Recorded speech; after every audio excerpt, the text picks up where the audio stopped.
کومه ښکلې جوړه ده په هغې کې بهر ګرځي او چې چېرته خرابه جوړه ده په هغې کې په کور کې ګرځي نو چې د غوښانو بوی دې ځي د خوړو بوی دې ځي نو دا خاوند چې ورته وګوري نو دا خاوند چې بهر ته راوځي یاره زه به دویم واده کوم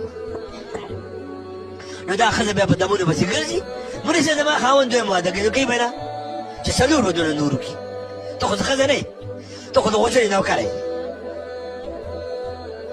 وړې ځان نه ښځه جوړه کړه چې خاوند د کور ته راځي ولام به ورته خوشبویو ته واچوه پاکې جامې ورته واچوه چې ستا ښځې تا د ځان ته اچولی دی والی امین دا به ښکل کړي او دا قیمتي ګټه ده دا به په ځان باندې ووایي ولې دا دې اوس ولیدو بیا به یې ډېږي دا به ستا ښځه چا ته اچوي چې د دې د رور واده د دې د خور واده د دې د ترور د زوی واده د ترور د لور واده د پلاني واده تا ته یې نه اچوي